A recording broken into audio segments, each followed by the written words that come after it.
Hola a todas y todos, mi nombre es Ada Noemí Fortes Ortiz, soy alumna de la licenciatura en Derecho en la Universidad Virtual del Estado de Guanajuato, con matrícula 22003279, cursando el módulo de Derechos Humanos en el ámbito internacional con la maestra Diana Patricia Josefina Orcasitas Hernández. Y el día de hoy, 17 de diciembre de 2025, presento este video correspondiente al reto 5, titulado ¿Cuál es la responsabilidad del Estado mexicano?, el cual nos pide leer dos casos y responder algunos cuestionamientos con argumentos bien fundamentados. El caso número 1, Ana se encontraba pacíficamente repartiendo panfletos a las personas que se manifestaban en la plaza de armas de su ciudad. El contenido de los panfletos versaba sobre citas bíblicas. Al enterarse de lo que hacía Ana, un policía decidió arrebatar los panfletos y detenerla, argumentando que no era lugar para repetir este tipo de información. Repartir, pues alteraba el orden. Ana permaneció encerrada e incomunicada dentro de una patrulla durante 3 horas, hasta que la manifestación concluyó.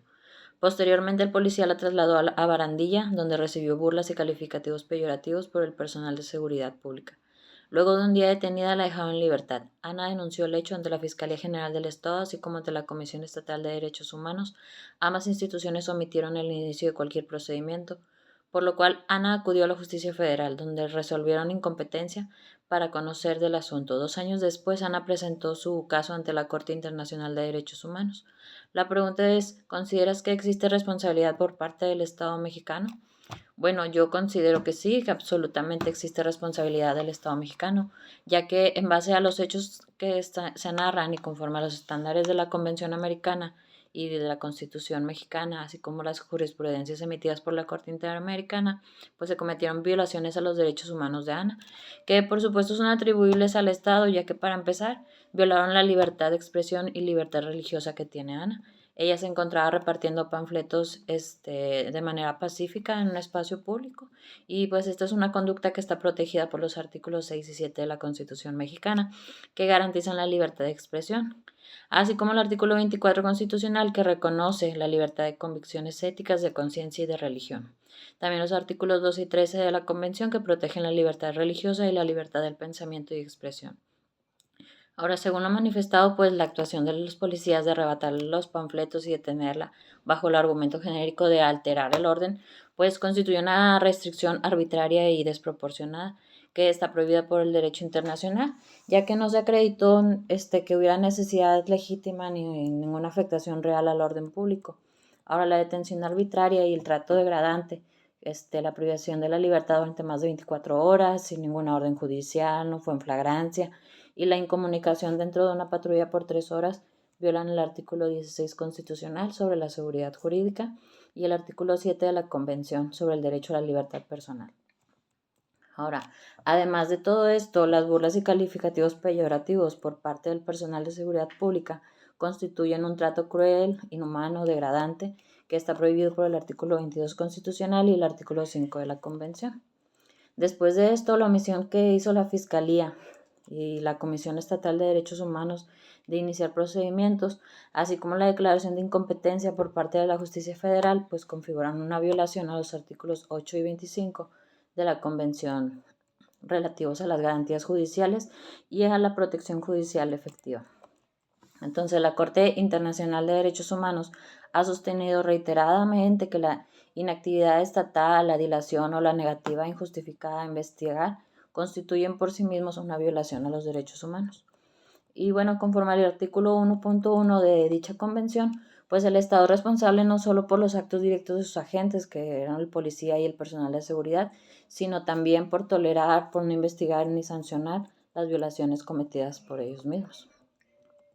Ahora, la presentación del caso ante la Corte Internacional 2 años después es compatible con los estándares interamericanos, ya que se observa un agotamiento ineficaz de los recursos internos, lo que habilita la competencia del sistema interamericano. Entonces, con esto podemos concluir en que el Estado mexicano sí incurrió en una responsabilidad por violar los derechos tanto a la libertad de expresión, la libertad religiosa, libertad personal, la integridad personal y el acceso a la justicia de Ana. Estas violaciones son atribuibles tanto por acción directa de sus agentes como por la omisión de las autoridades encargadas de investigar y garantizar la protección efectiva de los derechos humanos, lo que justifica la intervención y eventual condena por parte de la Corte. En el caso número 2 nos Durante la pandemia por COVID-19, el gobernador de una entidad federativa publicó un decreto por medio del cual se declaraba obligatorio el confinamiento en el domicilio particular de los habitantes en un horario de 18 a 9 horas. Asimismo, se preveía una multa de 1.500 a quien infringiera esta disposición.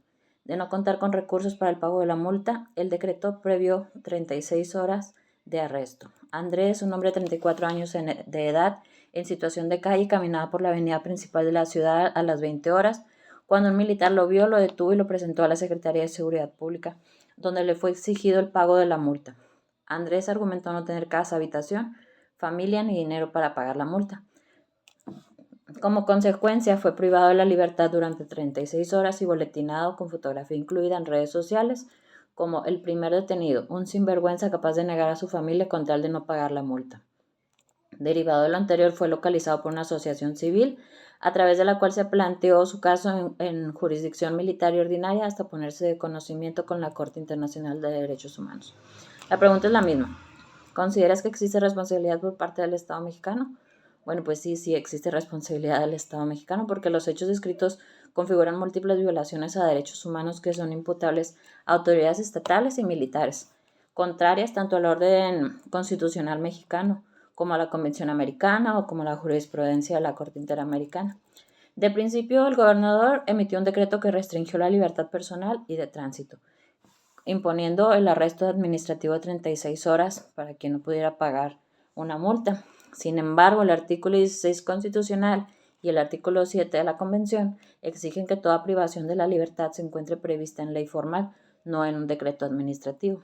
Entonces, la Corte Internacional también ha establecido que las restricciones a derechos humanos deben cumplir con los principios de legalidad, de necesidad y de proporcionalidad. Por lo tanto, este decreto carece totalmente de base legislativa suficiente para imponer una medida tan gravosa, por lo que resulta tanto inconvencional como inconstitucional. Ahora, la detención de Andrés fue arbitraria, ya que para empezar no se tomó en cuenta su situación de vulnerabilidad como persona en situación de calle.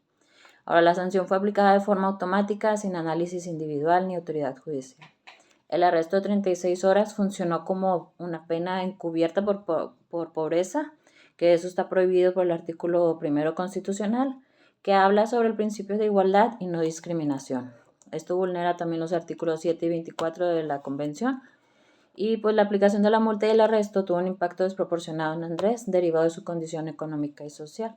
Como decíamos, el artículo 1 constitucional y el 1.1 de la Convención prohíben toda forma de discriminación. La Corte Internacional reconoce que el Estado debe de otorgar protección reforzada a personas en situación de vulnerabilidad, como en este caso que él está en situación de calle. Entonces, castigar con prisión a quien no puede pagar una multa constituye criminalización de la pobreza.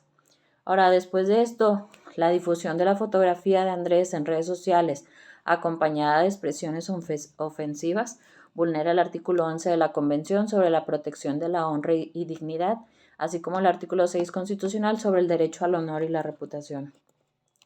Y luego el señalamiento público como sinvergüenza constituye una estigmatización institucional que se agrava por provenir de autoridades estatales. Aunado a todo esto, la detención fue realizada por un militar, pese a tratarse de un asunto de orden civil y administrativo. Entonces, el artículo 13 constitucional limita al fuero militar a delitos estrictamente relacionados con la disciplina castrense. Además, la Corte Institucional ha sido clara al señalar que la jurisdicción militar es excepcional y restrictiva y no debe conocer de violaciones a derechos humanos de civiles. Entonces, conforme al artículo 1.1 de la Convención, el Estado mexicano sí es responsable por los actos de sus agentes, tanto el militar como las autoridades de seguridad, y por la normativa emitida en el decreto del gobernador.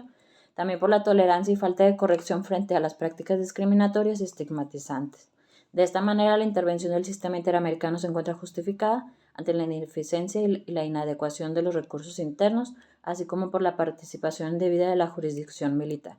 En conclusión, podemos decir que el Estado mexicano sigue incurriendo en responsabilidad al vulnerar los derechos a la libertad personal, igualdad y no discriminación, así como a la dignidad, honra, imagen y debido proceso de Andrés. Las medidas adoptadas durante la pandemia, aunque perseguían un fin legítimo de salud pública, no cumplían con los estándares de legalidad, proporcionalidad y protección reforzada a personas en situación de vulnerabilidad que establecían tanto la Constitución como la Convención Americana. En consecuencia, el caso es susceptible de una condena por parte de la Corte Interamericana de Derechos Humanos. Por su atención, gracias.